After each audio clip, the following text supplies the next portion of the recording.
can we talk about fluoride? Because yes, I have been into MAHA before it had its name, and spoke with Casey Maines, who's here later, and many others.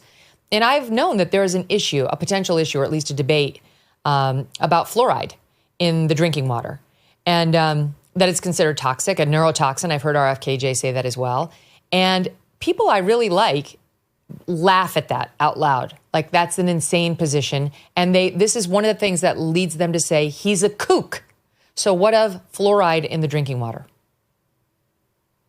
Yeah, so the purpose of my piece is really to argue, and I'll come to fluoride, is really to argue that you can't be a kook if there are many European nations already doing the policy that you suggest. So I treat RFK like I treat anybody. Let's not look at him as a person. Let's look at his ideas and go idea by idea. RFK Jr., like a lot of people, might have a bunch of ideas that are really good and promising, and maybe a few ideas that are debatable and a few ideas that are bad, but we should be able to take the good from what he's saying and, question him on the other things. So let's take fluoride in the water. The first litmus test. Do other nations take the fluoride out of the water? There are many nations, including Germany and other European nations, that do not put fluoride in the water. So there is no global consensus that you should put fluoride in the water. There's some other pieces about fluoride that are interesting to me. One, when we originally put fluoride in the water, there were lots of cavities and caries among children. And the idea of putting fluoride in the water is that pregnant women drink water, they'll take up fluoride, their babies will be born with stronger enamel, and they'll be less likely to get cavities. What we have seen over the course of the last 40, 50, 60, 70 years is there is a reduction in childhood cavities in nations that have added fluoride to the water and in nations that haven't added fluoride to the water. The most recent Cochrane review, which is a prestigious evidence-based association guidance on this topic, says we don't know for sure what the absolute benefit is of fluoride in drinking water on children's cavities. We also know that by putting fluoride in the water, there are lots and lots of people who are exposed to it who may not be the beneficiaries of the reduction in cavities. The other difference, we use a lot more fluoride-containing toothpaste now than we used to. And so that's a way in which cavities are getting better, and fluoride is getting to teeth anyway. Now, in terms of the questions about does it affect cognition and IQ, that's a very tough, obviously a tough question to tackle. I think Robert F. Kennedy is correct that at very high doses, fluoride is a neurotoxin. At the doses people get exposed to, does it have an impact on cognition? I've looked through a bunch of studies. My team is going to do a review of this. I'm not sure yet. But I think the point is, if Robert F. Kennedy comes in and he says municipal water plants should be discouraged from putting in fluoride, we all know what's going to happen, Megyn. The same thing that happened when Trump said we should reopen schools. All of the red districts will take the fluoride out of the water, and all of the liberal districts will probably put more fluoride in the water. They might even add a little fluoride to the water. Yeah, don't do that. And so I think that you'll get a very split view. But people who want to fear-monger and say RFK Jr. is going to come in and take the fluoride out of your water, I think that's not what's going to happen. And I also think there's a legitimate debate here. There's a reason why some countries are not putting it in, and we should have that debate and not call him a kook for bringing up the topic. Totally agree. You point out in your piece that while, yes, at high levels, it's disturbing, it's potentially disturbing, you're right, other researchers found that even fluoride levels within the legal range were associated with that risk of, it being a neurotoxin. And one study of American mothers found that pregnant women who drank fluoridated water were more likely to give birth to children with lower IQs. This is probably why they banned it, or they don't use it in Germany, Norway, and Sweden. I think this is a very good caution. It's for people to look into, and I'm sure RFKJ is not going to go in there with a magic wand and start doing this stuff. He's going to have doctors who he trusts, unlike those who he thinks are captured, actually take a look at it honestly for the first time. So yes, we like it. The biggest thing with RFKJ is the thing I spent 2 hours talking to him about, and that is his skepticism about the MMR vaccines that we give our kids when they're born. And he fought to get thimerosal out of the vaccines, which has mercury. He did not accept the protestations that it was not a problematic form of mercury. And indeed, they did wind up removing it.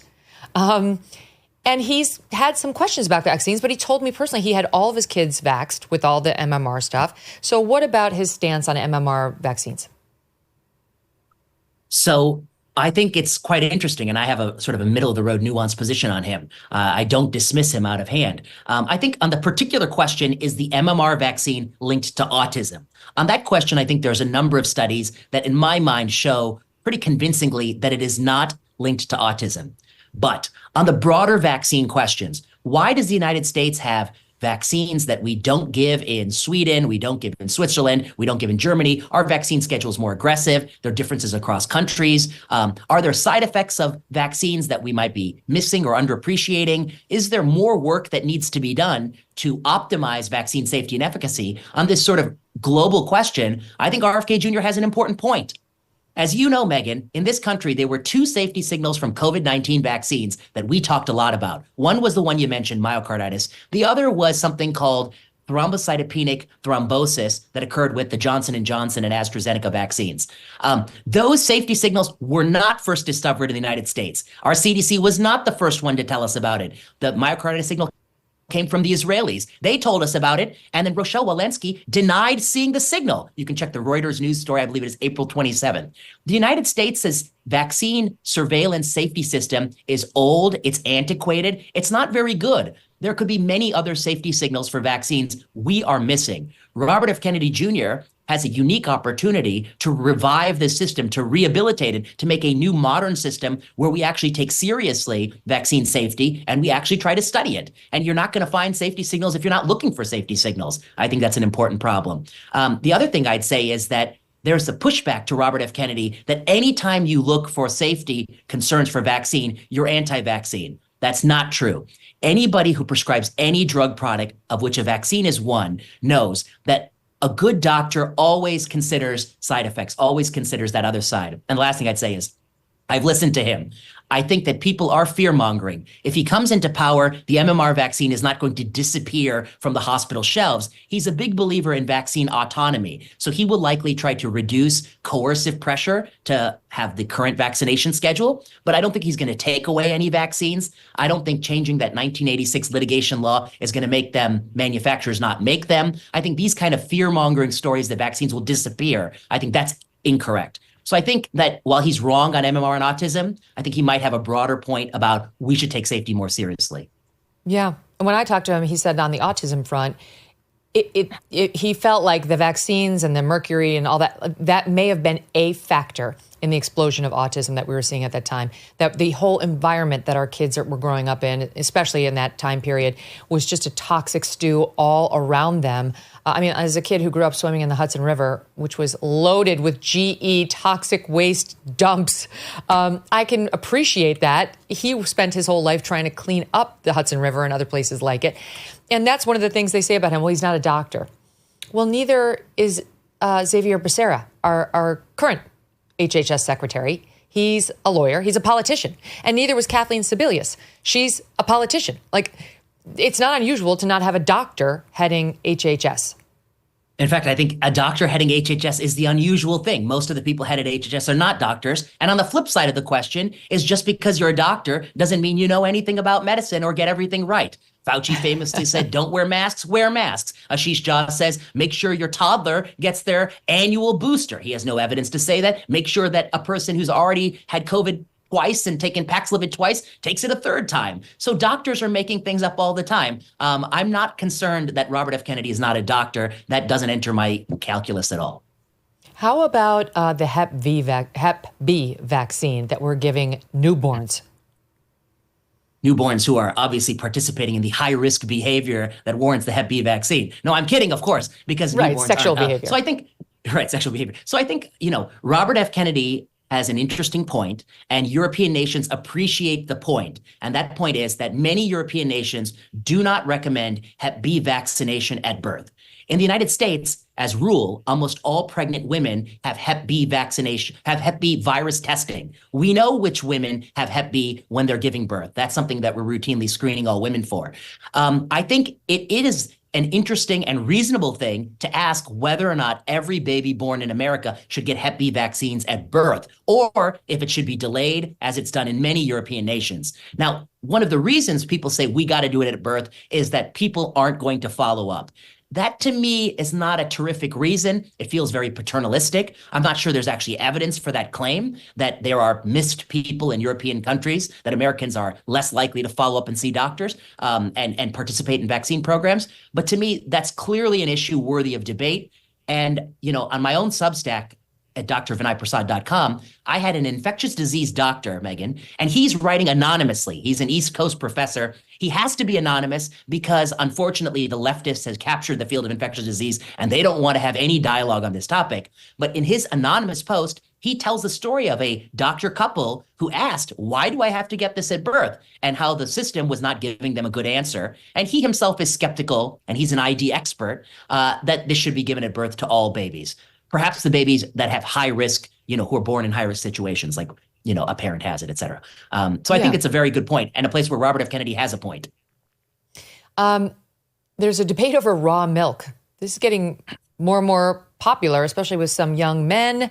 And RFK has said he's fine with it. And now some of his critics are saying that's crazy talk. You can get E. coli, pasteurized milk came around decades ago for a reason.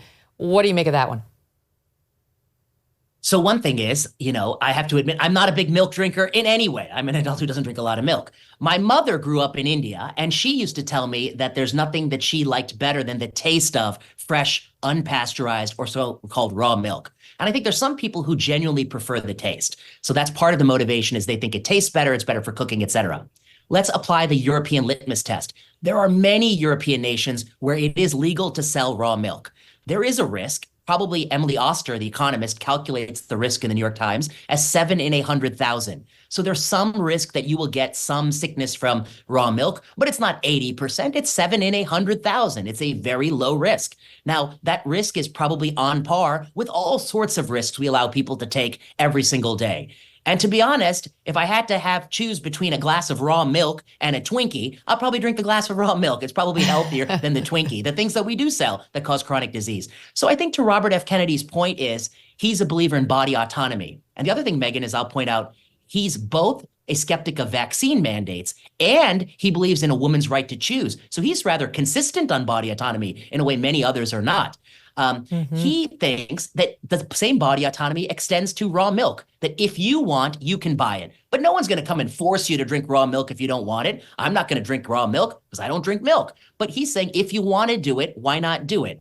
And the governor of Colorado, Jared Polis, a Democrat, agrees with him. And he has a large constituency of Colorado hippies, liberal hippies, who want to have raw milk. So I think on the issue of raw milk, that's not a hill to die on. If I was in charge of it, I would remove the restriction on selling raw milk. If people can bungee jump, they should be able to drink raw milk if they want. There is an epidemic affecting 2 out of every 3 Americans: poor gut health. Processed foods, stress at work, fluoride in the water, even toxins in the air you breathe can overwhelm your digestive system. You might expect to feel the bloating and the heartburn, but sleepless nights, afternoon crashes, mood swings, these are all signs your gut may need some help. While most probiotics get torn apart in your stomach acid, the spore-based strains in Just Thrive probiotic are clinically proven to arrive in your gut 100% alive, creating a fortress of good bacteria that can support digestion, immune system, and mental clarity. Just Thrive probiotic is non-GMO and gluten-free, and you can choose between berry-flavored gummies or easy-to-swallow capsules. You can even open the capsule and mix the contents in your morning coffee or sprinkle it on your food. For over a decade, Just Thrive has been fighting to make Americans healthy again with science-backed solutions you can trust. To join the gut health revolution, visit justthrivehealth.com. Justthrivehealth.com. And save 20% site-wide with promo code Megyn. That's justthrivehealth.com, promo code Megyn. Thanks so much for watching. If you like what you just saw, hit the subscribe button for more clips and full episodes.